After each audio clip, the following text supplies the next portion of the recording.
ముఖ్యమంత్రిగా పాలనలో విఫలమైన రేవంత్ రెడ్డి హోంమంత్రిగా ఘోరంగా ఫెయిలయ్యారని BRS LP deputy leader Sabitha Indra Reddy విరుచుకుపడ్డారు. కాంగ్రెస్ పాలనలో శాంతి భద్రతలు పూర్తిగా క్షీణించి హైదరాబాద్ క్రైమ్ హబ్ గా మారిందని విమర్శించారు. కేసీఆర్ 10 ఏళ్ల పాలనలో ఐటీ హబ్ గా రూపుదిద్దుకున్న హైదరాబాద్ రేవంత్ రెడ్డి 2.5 ఏళ్ల పాలనలో క్రైమ్ హబ్ గా రూపాంతరం చెందిందని, రాష్ట్రంలో 18.4% నేరాలు పెరిగాయని నేషనల్ క్రైమ్ రికార్డ్ బ్యూరో తాజాగా విడుదల చేసిన నివేదిక ఇందుకే సజీవ సాక్ష్యమని తీవ్రస్థాయిలో ఆరోపించారు. నిజంగా ఇప్పుడున్న పరిస్థితులలో తెలంగాణలో శాంతి భద్రతలు చూస్తూ ఉంటే కొంత బాధాకరం అనిపిస్తూ ఉంటుంది.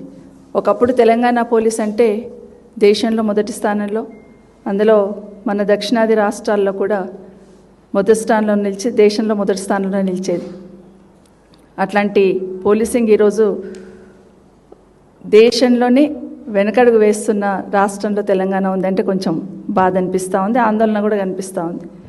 ప్రభుత్వాలు మారుతూ ఉంటాయి, మారుతున్నప్పుడు ప్రాధాన్యతలు కూడా మారుతాయి. కానీ ప్రాథమిక బాధ్యత అయిన శాంతి భద్రతలను విస్మరిస్తే రాష్ట్రమే అధోగతి అవుతుందనే దానికి ఈ 2.5 సంవత్సరాలు ఎగ్జాంపుల్.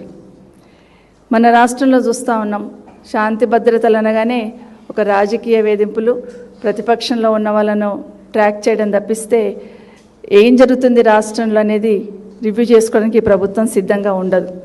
కానీ ఒకటి మాత్రం మనవి చేస్తాను, ఈ ప్రభుత్వానికి తెలంగాణ సాధించుకున్నామంటే ఏదో భౌగోళికంగా సాధించుకున్నది కాదు, ప్రశాంతమైన వాతావరణం ఉండాలి, పెట్టుబడులు వెల్లువల రావాలి, ఈ రాష్ట్రంలో ఉన్న యువత అందరికీ కూడా ఉపాధి దొరకాలనే ఆలోచనతో ఈ రాష్ట్రాన్ని